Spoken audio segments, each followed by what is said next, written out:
अमेरिकी राष्ट्रपति Donald Trump ने भारतीय अर्थव्यवस्था को डेड इकोनॉमी कहा था। कुछ महीने ही नहीं बीते कि अमेरिकी अर्थव्यवस्था की बदहाली सामने आ गई है।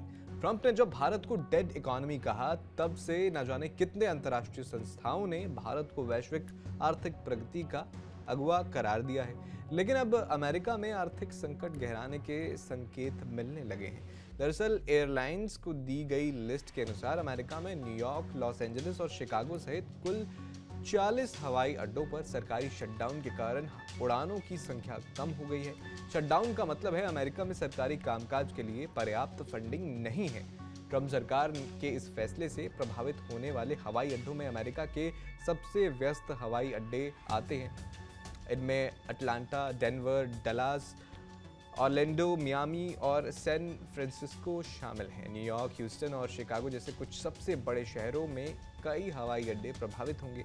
बताया जा रहा है कि कर्मचारियों को पहले ही एक वेतन नहीं मिल पाया है और अगले हफ्ते भी उन्हें कुछ नहीं मिलने वाला है, क्योंकि शटडाउन लंबा खिंच रहा है और उन पर वित्तीय दबाव बढ़ रहा है।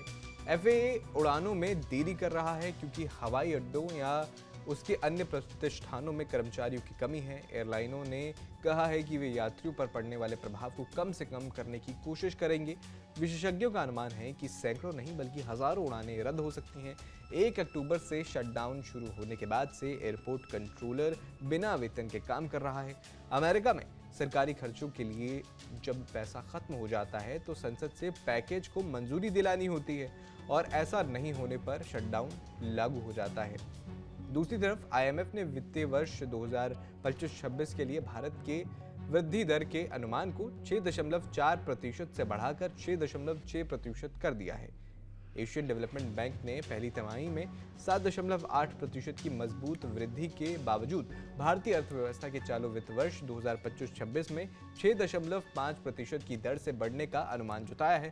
ऐसा लगता है कि ट्रंप का भारत के लिए डेड इकोनॉमी वाला बयान उनके लिए उल्टा पड़ गया है। ये खबर आपके लिए हमारे सहयोगी कन्हैया ने लिखी थी। आपका इस पर क्या विचार है, हमें कमेंट बॉक्स में ज़रूर बताइए।